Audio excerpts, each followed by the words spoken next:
Welcome to the Writer's Life, the place where you get the sight, sound, smells, taste of my particular writer's life, and where you get the truth. Smash that like button.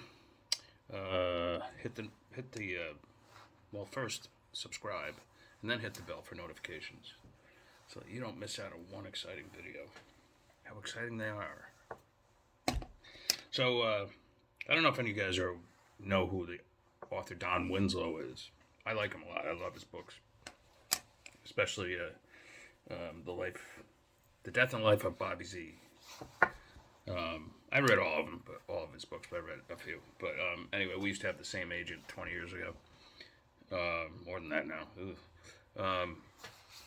Anyway, this whole Joe Rogan Spotify thing's going on, and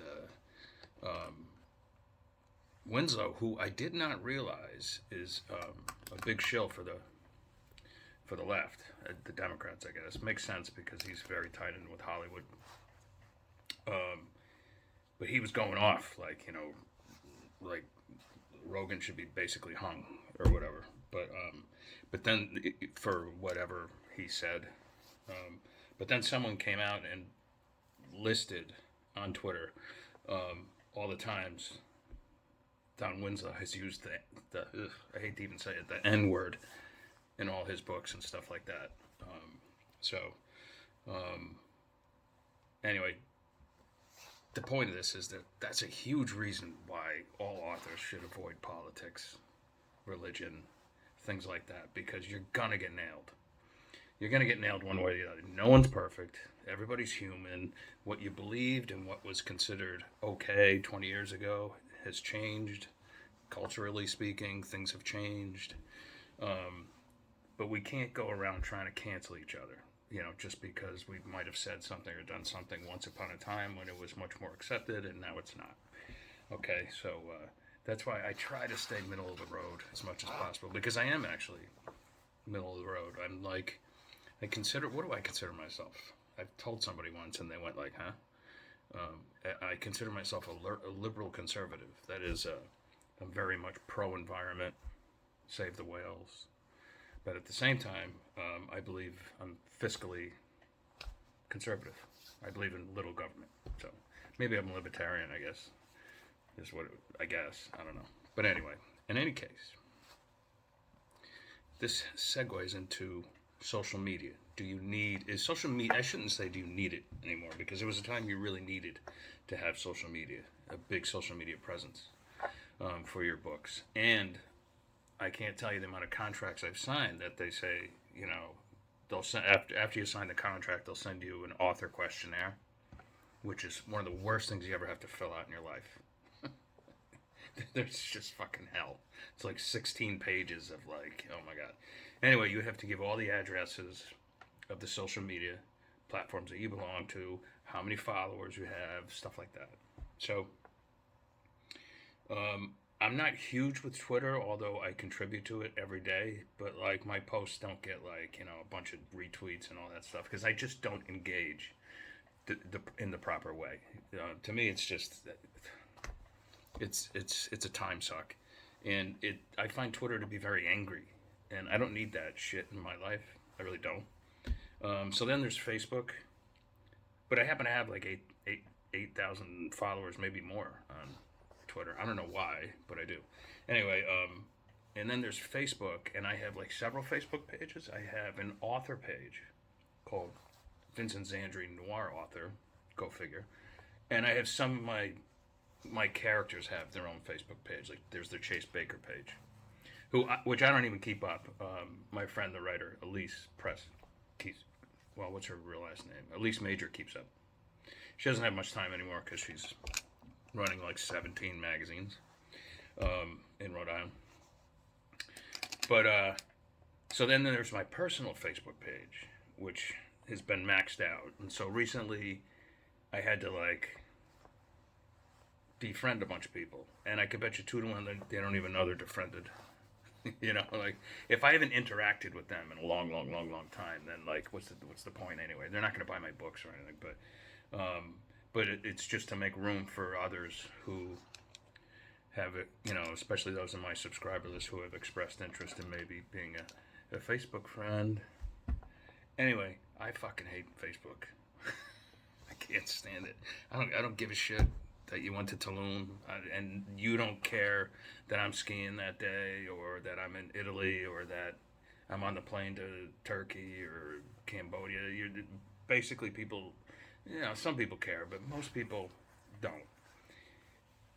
And the question is, the major question, the $1 billion question, or in the case of inflation these days, the $1 trillion question is, does it help sell books?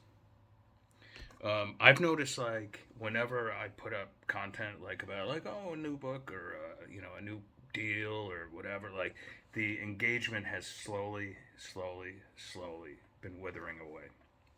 So my theory is that Facebook is predominantly no longer relevant when it comes to selling books.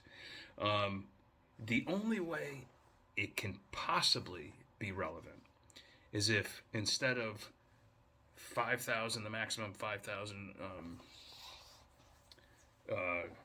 friends that I have on my personal Facebook page, they would have to be readers. They would all have to be readers, like serial readers and fans and whatever. That's the only way it would work.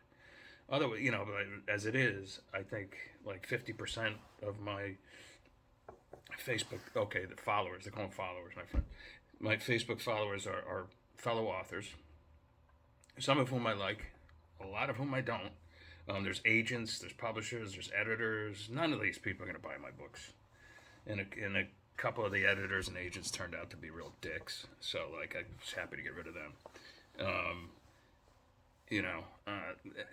So, like, I don't know. So I'm toying with maybe getting rid of my personal page and just keeping my professional Vincent's Andrew Noir writer page up there, and see if that makes a difference. We'll have to see. If there's a way to pause my personal profile, I could try that. But I'm going to do something with it, because I just can't stand Facebook. I do think, however, on the other hand,